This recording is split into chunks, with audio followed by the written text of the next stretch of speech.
graça e a paz do Senhor Jesus. Eu estou com a voz quase de volta, né? Quando eu tive o primeiro problema, eu prometi que voltaria em FM, mas aí eu tive um outro problema em seguida. Eu fui pregar no retiro de jovens e dormi uma noite inteira de frente de um ar-condicionado baixo, então a voz não voltou FM, voltou AM pirata. Tá meio esquisito, mas graças a Deus. Eu perdi a voz quase que completamente.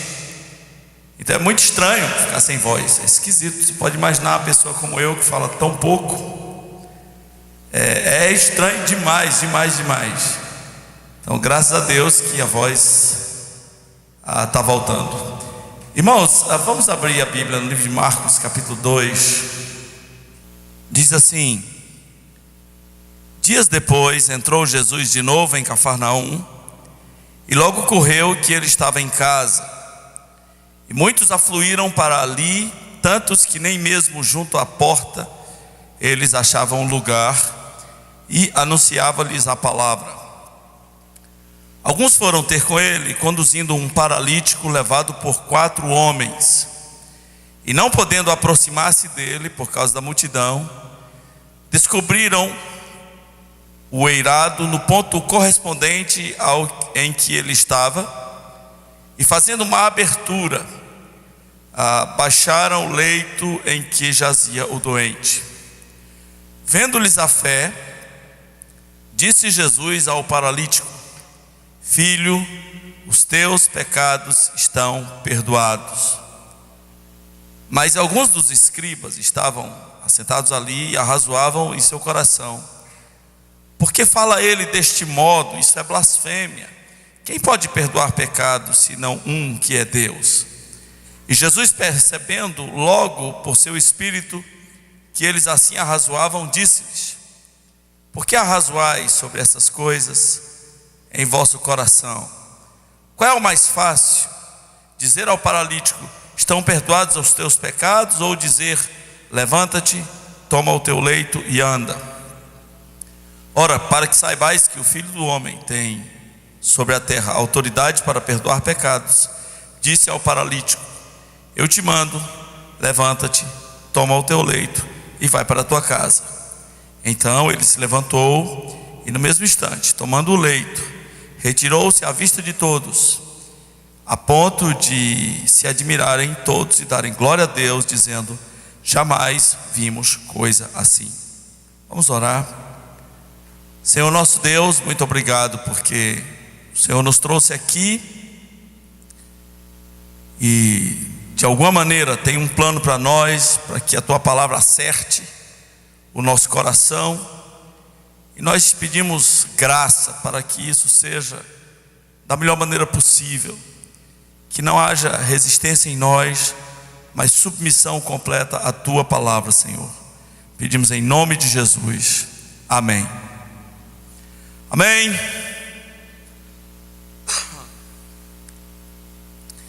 Esse é um texto que sempre mexeu com a minha imaginação. Eu tenho uma imaginação muito fértil. Desde criança, eu era daquelas crianças que inventava histórias mirabolantes.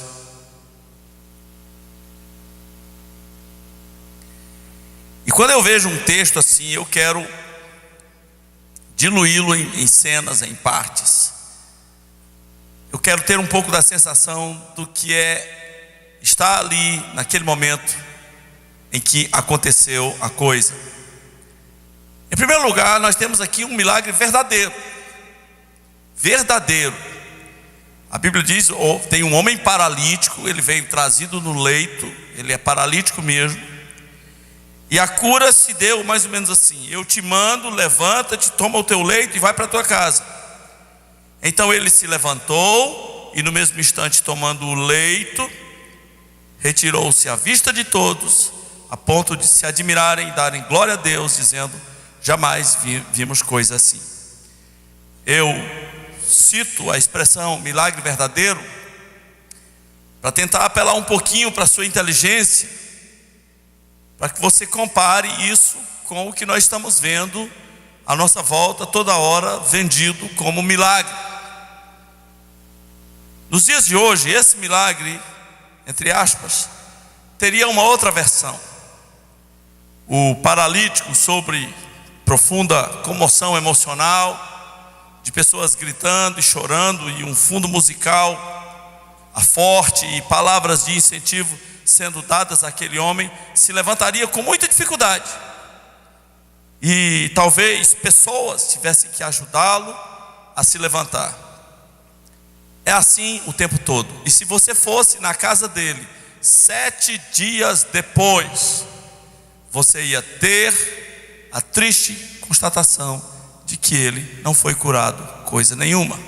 Ele teve uma alteração de consciência e, sobre a influência de um ambiente, se levantou. Isso quando levanta. Não há muitas curas de paralíticos acontecendo à nossa volta, não desse tipo. Eu te mando, levanta, anda. E aí o homem pega o leito e vai embora, e é só isso. Não tem corrente de 7 semanas. Eu te mando, levanta e anda. Isso foi um milagre verdadeiro. Nunca esqueça.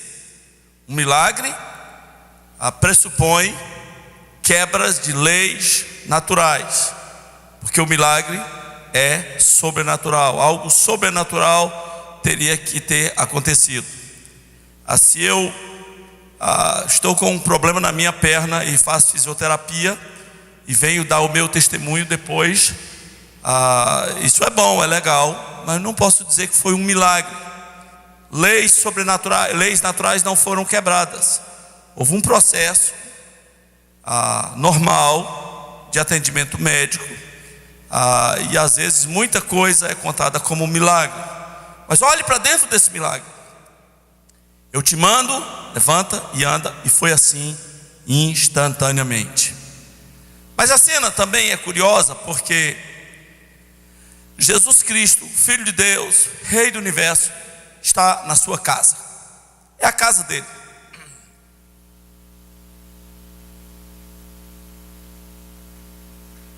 Ou pelo menos ele está ali na sua cidade. Ele gosta daquele lugar. É Cafarnaum. É beira da praia, que ele não é bobo, já que ele teria que vir aqui como humano uma única vez. Então arranjou uma casa, foi morar na beira da praia. Então quando ele voltou para a sua cidade, a notícia se espalhou que ele estava lá. Imagine, você mora numa cidade de poucos habitantes, Jesus mora lá. E alguém diz: olha, Jesus chegou da viagem, Jesus está aí. Jesus vai ensinar hoje à tarde, Jesus vai pregar hoje à tarde. A Bíblia diz que uma multidão grande, muito grande, foi para aquele lugar. E aí é o seguinte: quem chegou na frente chegou, não dava mais para entrar na casa para ouvir Jesus e vê-lo, porque era impossível entrar naquele lugar. Ao mesmo tempo, tem esse cara, esse paralítico, que precisa ser curado por Jesus. Talvez ele pense assim: se eu for lá, se ele ordenar, serei curado. Mas ele é paralítico, ele não pode chegar lá. Então ele vai ser levado por 4 amigos. E é legal ter amigos, né? Você que é meio sozinho, que faz tudo do seu jeito, que vive a vida sem amigos, nunca esqueça, é bom ter amigos, né? Ele tinha 4. Muita gente aqui, se eu pedir assim, me diga o nome de 4, não tem. 4 amigos dispostos a te ajudar na hora da enfermidade. É para levar você até Jesus, nós vamos carregar você na cama. 4 amigos. É muito difícil para todas as pessoas do mundo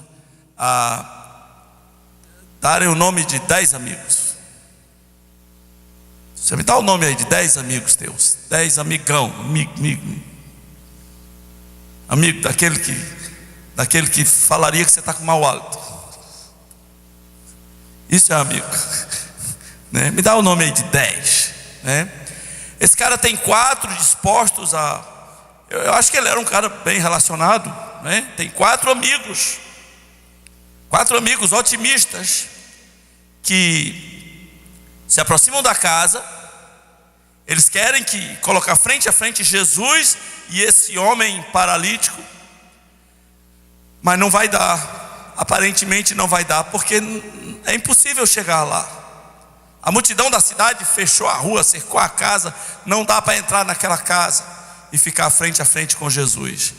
Então eles têm uma ideia: nós vamos quebrar a casa. Simples assim. Nós vamos quebrar o telhado, nós vamos quebrar a casa de Jesus, mas esse homem vai ficar frente a frente com Jesus.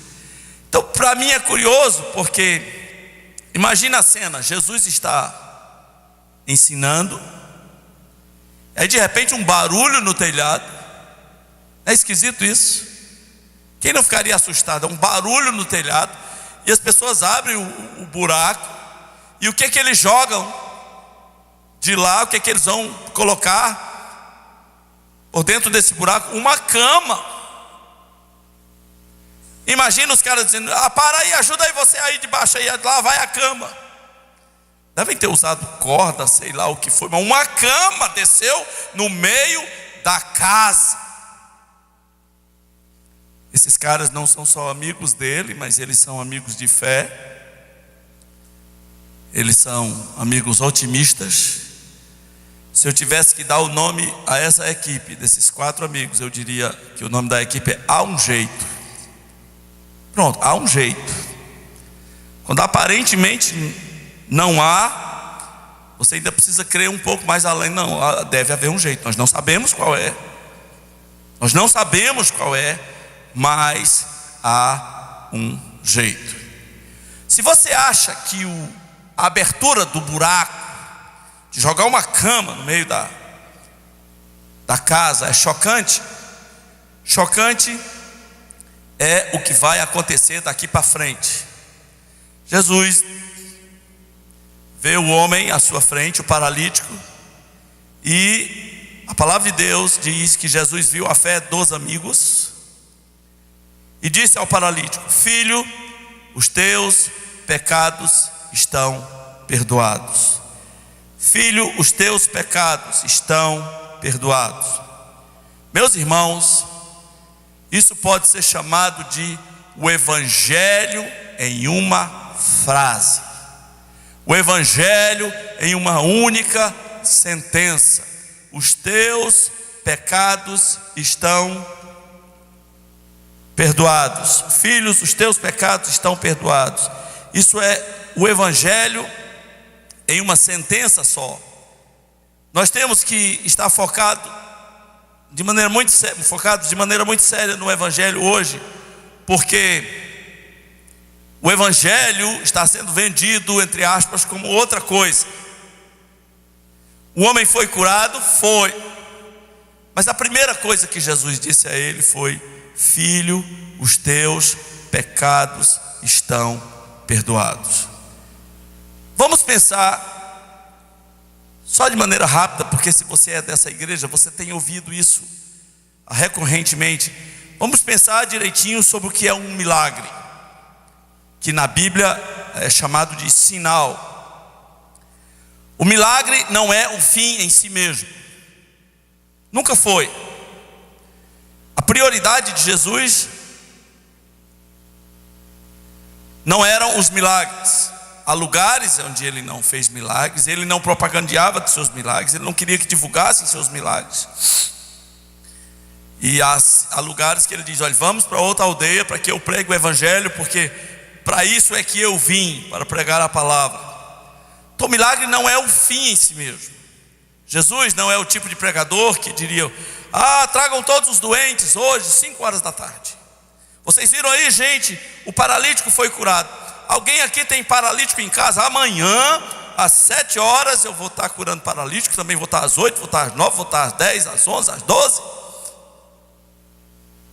E de tarde vou estar na praça, e à noite vou estar lá em Nazaré, e depois vou estar no rádio, e pegue seu copo com água. Não, Jesus não é essa pessoa.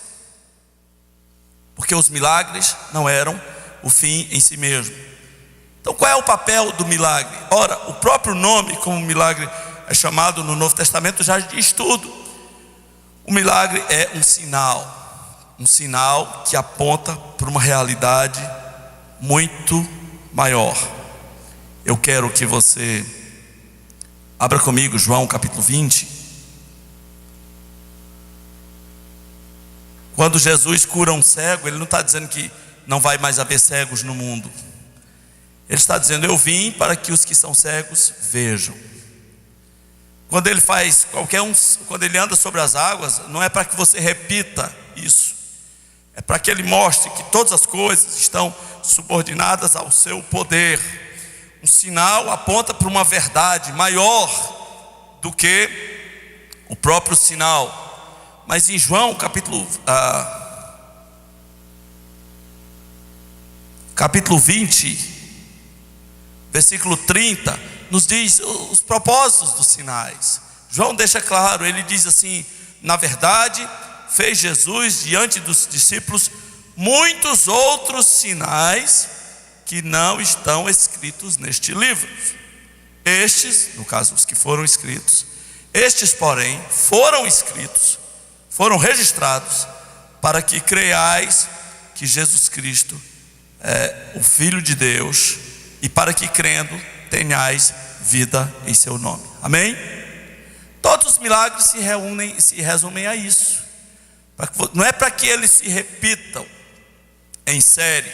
Todos os milagres existem para que você creia que Jesus Cristo é o Filho de Deus, e para que crendo tenha vida em seu nome. Jesus Cristo, sendo o Filho de Deus, inclui o fato de que Ele pode salvar você. O milagre, sim, também aponta para a salvação. Quando Jesus Cristo diz ao homem: os teus pecados estão perdoados, Jesus Cristo está resumindo o Evangelho. Em Colossenses capítulo 2, versículo 14, nos diz que Jesus Cristo pegou os nossos pecados, pegou o escrito de dívida que era contra nós e encravou na cruz. É uma outra maneira de dizer: os nossos pecados estão perdoados. Os nossos pecados estão perdoados. Isso é o Evangelho. Quanta gente não já pregou sobre Marcos 2, mas sem mencionar que os vossos pecados estão perdoados. Parece que o milagre é a coisa mais importante que existe. No entanto, antes de qualquer coisa, Jesus disse: filho, os teus pecados estão perdoados. Isso é o resumo do Evangelho. 1 Coríntios capítulo 15 diz: venho outra vez anunciar-vos o Evangelho, que Cristo Jesus morreu pelos nossos pecados. 1 Coríntios capítulo 15, versículo 3, que Cristo Jesus morreu pelos nossos pecados. Irmão, qual é a extensão dessa frase? Os vossos pecados estão perdoados.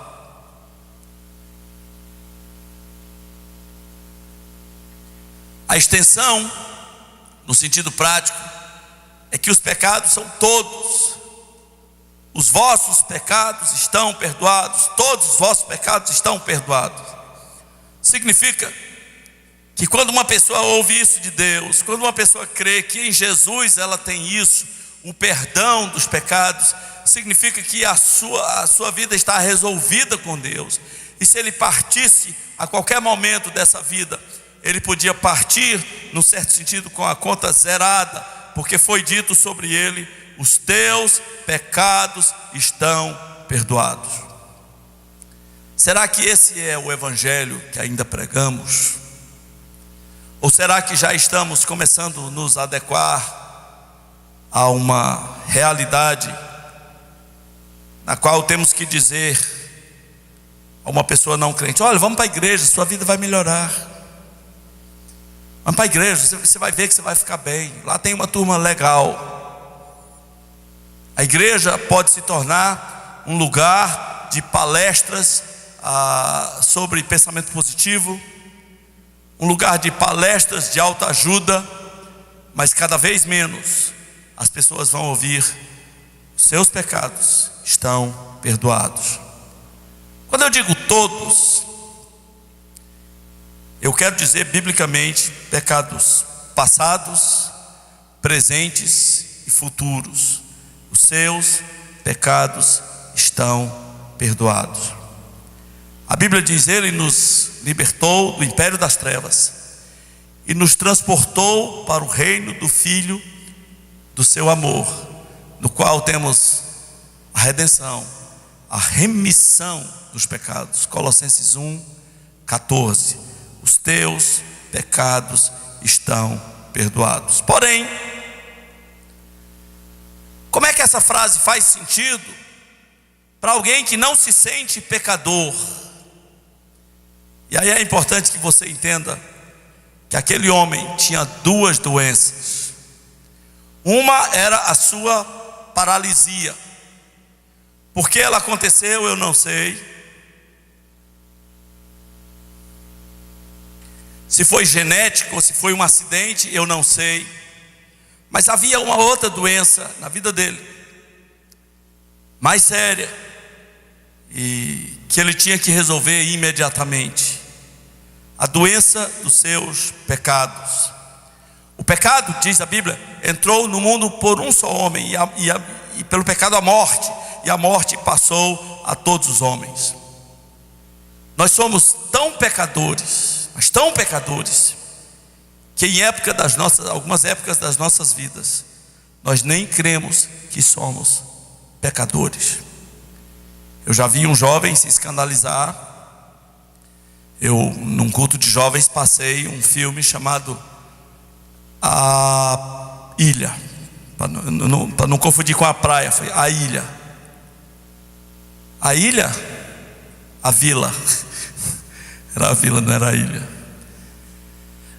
Era a vila.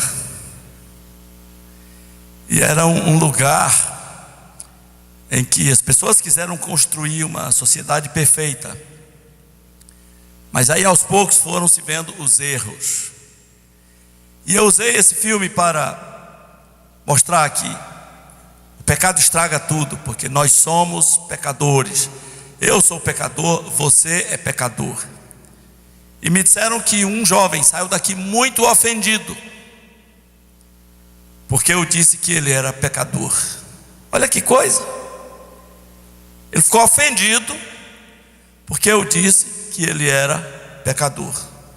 Bom, a outra opção é: se você não é pecador, então você é perfeito. Será que era isso que ele queria ouvir? Ele queria ouvir que eu dissesse que ele era perfeito? Às vezes, ser colocado diante da realidade de que você é um pecador incomoda, chateia, né? Como assim pecador? Nunca ninguém me falou isso. Pecador? Pecador significa, meu irmão, que você está separado de Deus. Todos nós somos pecadores. A Bíblia diz: todos pecaram e estão carentes da glória de Deus, carentes da graça de Deus. É preciso achar o caminho de volta, e o caminho de volta é o Filho de Deus, o Senhor Jesus, que diz: os teus pecados estão perdoados. A Bíblia diz: os teus pecados fazem separação entre você e Deus. E se você morrer, se você partir dessa vida para outra, sem ter resolvido o problema dos pecados, você passará a eternidade distante de Deus. Talvez a pior coisa do inferno não seja o sofrimento de fogo. Talvez a pior coisa do inferno seja viver num lugar tão entrevado, em que a noção da presença de Deus não exista, seja banido completamente pelos séculos dos séculos da presença de Deus. Como é maravilhoso saber que Jesus diz para você: isso não vai acontecer, porque os teus pecados estão perdoados. Eu tenho uma pergunta hoje. Você reconhece que é um pecador? Eu acabei de chamar o pecado de doença, e a gente não gosta muito de saber que tem doenças. Ninguém vai no médico e volta dizendo: colesterol está bombando. Não é assim. Aliás, algumas pessoas já deixaram bem claro: eu não vou nesse doutor, não vou porque ele me dá doenças. Ele vai dizer umas coisas aí que eu tenho. Por isso eu nem quero saber. Eu não quero ir. Ora, o médico é teu amigo, né? Se ele vai dizer o que você tem, é para que você cuide a tempo, enquanto é cedo. Ele não odeia você. O problema é que ele é verdadeiro. Ele vai dizer assim: olha, tem um cisto aí. Olha, a taxa tá bombando aí. Vamos pegar leve aí na picanha aí, né? Vamos se mover. O diabetes está altíssimo. Olha, tem aqui um princípio. Como é que o médico diz que tem câncer? Ele não fala na cara, né? Quando você está com câncer. Ele não diz: ó, lamento informar, você está com câncer. Perdeu. Não é assim que o médico fala, né? Ele vai dizer: olha, tem aqui um... Como é que diz, Renata? Tem um tumor, mas ele... agora a gente precisa saber se é maligno, se é benigno. Ele vai rodeando, porque a notícia é tão ruim, a gente não gosta. A gente deveria ser honesto e dizer: obrigado, doutor, por me avisar, né? Não, o doutor começa a falar, você tranca a cara, não é não? Fale aí, doutor. Fale logo, doutor, né? Quando a gente devia dizer: olha, Deus te abençoe por me avisar, né? Fui avisado a tempo. Não é assim que a gente pensa.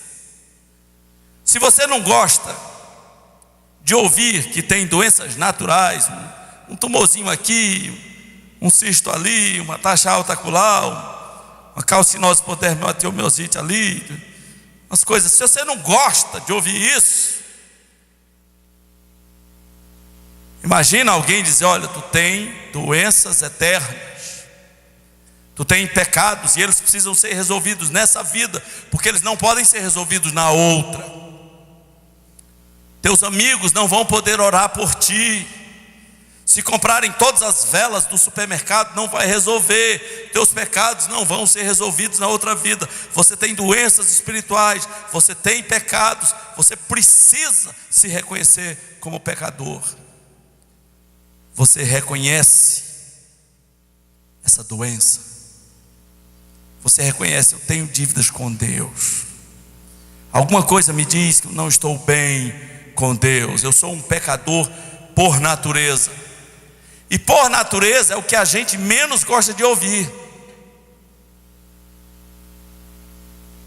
Porque a gente pensa assim: tudo bem, todo mundo é pecador, mas as criancinhas não, pastor. As criancinhas, olhe para elas. Elas são inocentes, pastor. Como é que o senhor vai dizer que essa... Olha, menina linda. O senhor vai dizer que é pecadora, né? Especialmente se é sua filha, né? Sua neta, sua sobrinha. Sim, por natureza. Quando ele estiver no berço, vocês que vão ser pai, quando esse menino fizer o primeiro estribuchamento de rebeldia, tipo, reivindicando um território, olhe para ele e diz: a Bíblia está certa, é filho de Adão. A diferença entre ele e eu é só as limitações. Deixa ele crescer, que a gente vê o verdadeiro filho de Adão. É por natureza, não é pelo que você faz. O que você faz só piora, tá? Essa é a péssima notícia. O que você faz só piora. Você é pecador por natureza. Somos pecadores por natureza. Não somos pecadores porque pecamos. É pior. Pecamos porque somos pecadores. E um evangelho que não inclua essa mensagem: os teus pecados estão perdoados, não é o evangelho. Porque se não tivéssemos pecados, Jesus Cristo não precisaria vir a este mundo. Mas quando Jesus Cristo veio, Ele veio por causa do meu pecado, do teu pecado, e um evangelho que não inclua os teus pecados estão perdoados, não é o evangelho. Havia pessoas ali que pensaram no seu coração: quem é esse cara? Quem ele acha que ele é para dizer os teus pecados estão perdoados? E Jesus deu um show de divindade. Primeiro, leu os pensamentos deles. Ele disse: por que vocês estão pensando isso no coração de vocês? Segundo, Jesus fez uma pergunta: qual é o mais fácil? Dizer ao paralítico: os teus pecados estão perdoados, ou dizer a ele: levanta e anda? Então eu vou fazer os dois. Filho, os teus pecados estão perdoados, agora levanta e anda. E aí aconteceu o milagre verdadeiro que mencionamos. Aquele homem devia sentir o peso do seu pecado. Jesus, talvez aquela doença até fosse resultado de pecados na sua vida. E Jesus Cristo certamente falou para um homem que se achava pecador e estava ali diante do Filho de Deus: você se reconhece pecador? A outra pergunta é: você que se reconhece pecador e diz que aceitou Jesus, a pergunta é: você crê nessa frase que resume o evangelho? Os teus pecados estão perdoados. Você crê que Jesus Cristo morreu pelos seus pecados passados, presentes e futuros? Você crê que Jesus Cristo já sabia em todas as enrascadas que você ia se meter e morreu por cada um dos seus pecados? Às vezes, pessoas creem no evangelho pela metade. Se você creu no evangelho pela metade, existem incomodações internas, existem perguntas que você não gostaria de fazer. Se você creu no evangelho pela metade, você precisa olhar mais amplamente para a obra de Jesus Cristo na cruz, que todos os seus pecados foram perdoados em Jesus. Você creu no evangelho, mas precisa crer que o evangelho é mais poderoso do que você imaginava, que o evangelho não é uma religião de sacrifício humano, que Jesus não chega para você e diz: olha, você agora é meu filho, você é um convertido, você aceitou Jesus, etc, etc, mas daqui para frente eu não te perdoo. A qualquer momento, se eu vier visitar a terra, se eu vier arrebatar a igreja e você estiver em erro, eu não te perdoo. Se você morrer com erros, eu não te perdoo. Você nunca vai ouvir isso de Deus. Em Jesus Cristo, a única coisa que nós ouvimos é: os teus pecados estão perdoados. Meus irmãos, muita gente nesses dias vai ser vítima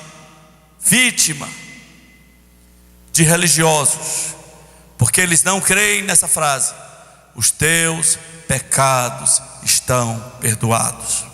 As pessoas querem botar culpas, maldições e demônios na tua vida, porque elas não querem que você entenda que em Cristo a única coisa que você é nova criatura. De vez em quando eu me deparo com alguém que diz: pastor, eu acho que eu fui amaldiçoado, porque botaram tanto isso na cabeça dela, então deve ter alguma coisa errada comigo, eu acho que eu fui amaldiçoado. Olha, presta atenção, na extensão da obra de Cristo, a Bíblia diz assim: Cristo nos resgatou da maldição da lei, fazendo-se Ele maldição em nosso lugar. A obra é completa, está consumado. Foi o que Jesus disse: os teus pecados estão perdoados. Creia no evangelho por inteiro. Creia que os teus pecados, todos os teus pecados estão perdoados. Em Cristo nós temos a remissão dos pecados. Agora imagine que eu creio no evangelho sem crer nessa parte do evangelho. Eu criei em poder, eu criei em milagre, eu criei em tudo que me disseram, mas não criei nessa parte do Evangelho. Quais são as consequências para a minha vida? Primeiro, eu sempre serei uma pessoa com medo de Deus. Quando a internet, quando a web foi inaugurada, surgiu logo um site chamado Jesus Me Chicoteia. Eu não sei se ainda tem o Jesus Me Chicoteia, mas essa frase é de crente, né? A imagem de Jesus com um chicote para punir você a qualquer momento. Você será uma pessoa com medo. Você tem medo da morte. Você pode até ter sonhos com a volta de Jesus, e no sonho você fica e acorda todo suado, não é? Você tem esses pesadelos porque você não crê no que Jesus disse: os teus pecados estão perdoados. Pode acontecer também que você seja uma pessoa hipócrita. Você crê que os seus pecados todos que Jesus não perdoa todos os pecados. Você crê que as pessoas perdem a salvação, mas quando perguntam se você é um salvo, você diz que sim. Mas por quê? Qual o critério para você ser salvo? Você também pode ser uma pessoa soberba, achar que nesse momento da sua vida, se Jesus te levasse hoje, você iria para o céu. E sabe por quê? Porque você é um pouquinho melhor do que outros. Você vem à igreja, você acha, você é dizimista, você ora, então você é um pouquinho melhor. Você não faz ideia do quanto isso faz de você uma pessoa soberba. E a Bíblia diz: Deus resiste aos soberbos. Meus irmãos, será que o Evangelho para nós é isso? Os teus pecados estão perdoados. Será que nós ainda pregamos um Evangelho baseado no fato inicial de que o ser humano é pecador? Eu queria encerrar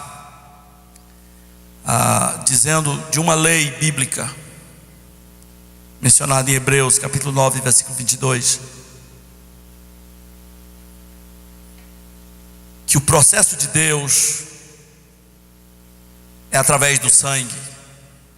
Diz Hebreus 9, 22 assim: com efeito, quase todas as coisas, segundo a lei, se purificam com sangue, e sem derramamento de sangue não há remissão. Sem derramamento de sangue não há perdão. Eu preciso crer que o sangue de Jesus me purifica de todo pecado. A Bíblia diz isso: o sangue de Jesus nos purifica de todo pecado. É precioso demais para que um pecado me afaste de Deus. É precioso demais para que um pecado faça Deus dizer: não, esse aí meu filho não morreu por ele. O sangue de Jesus nos purifica de todo o pecado. Duas vezes Jesus falou ao homem. Uma, ele disse: filho, estão perdoados os teus pecados. Na outra ele disse: filho, levanta e anda. Qual você acha que é mais importante? Para o mundo de hoje, que não está nem aí para pecado e nem para salvação, o mais importante é ser curado, tomar o leito e andar. Mas se os seus pecados não forem perdoados, você pode estar com as taxas em dia, você pode estar com a musculatura no lugar, você pode estar com os bíceps, os tríceps, tudo saudáveis, os barríceps, você pode estar bem, os triglicerídeos, né? Você pode estar com tudo beleza, o cálcio bom, você pode não ser paralítico, não tem nenhum cisto, não tem nenhum tumor, o sangue purificado. Mas se os seus pecados não forem perdoados, você vai para o inferno com toda essa saúde. Entenda isso. O mais importante é dizer: filho, estão perdoados os teus pecados. E essa é a coisa mais importante que você pôde ouvir de Deus. os teus pecados estão perdoados. Nunca esqueça disso. Quando você tiver medo de Deus, quando você sentir que não é um crente bom o bastante, quando você sentir-se fracassado, relembre a fala de Jesus que diz: os teus pecados estão perdoados. Agora, para você que nunca tomou a decisão de entregar sua vida para Jesus, ela não funciona se você não reconhecer que é pecador, que é doente na alma e que isso afasta você de Deus. E essa frase só faz sentido para quem se admite pecador. E você se reconhece pecador, se arrepende, clama por misericórdia. E ele diz: filho, baseado no sangue do meu filho, os teus pecados estão perdoados. Isso é o Evangelho. É o Evangelho em uma frase. Se pudéssemos resumir uma frase, pudéssemos resumir o Evangelho em uma frase, seria: os teus pecados estão perdoados por causa do sangue de Jesus. Entregue sua vida para Jesus e creia no Evangelho todo. E nunca mais tenha medo de Deus por ser imperfeito. Nunca mais se sinta um fracassado. Nunca mais se sinta como uma pessoa candidata ao inferno. Os teus pecados estão perdoados. Houve uma transferência de reinos. Ele nos transportou do reino das trevas para o reino do seu Filho. Você se sente como se estivesse no outro reino ainda. Houve um transporte. Quando se muda o reino, muda tudo. Quando se muda a fronteira do país, muda tudo. As regras são outras. Existem coisas que é errado perante a lei do lado de cada fronteira da Bolívia, mas não é errado do lado de lá. Sabe por quê? Que são reinos diferentes. Tem gente que tem autoridade do lado de cada fronteira, mas não tem nenhuma do lado de lá. Quando nós estávamos no reino das trevas, nós estávamos sujeitos às regras de lá. Mas Ele nos transportou para o reino do seu Filho, quando Ele disse: filho, os teus pecados estão perdoados. Creia no Evangelho. É muito bom saber que a nossa dívida é zero. É muito bom saber que os nossos pecados estão perdoados. Amém? Nosso Deus, obrigado, porque abriste os nossos olhos aqui para ver que mais importante do que o paralítico sair andando é o paralítico, é o doente, é o homem ímpio sair perdoado. Tua palavra nos diz que há festa nos céus quando essas coisas acontecem. Que nós possamos ver essa hierarquia de importâncias. Pedimos em nome de Jesus. Amém.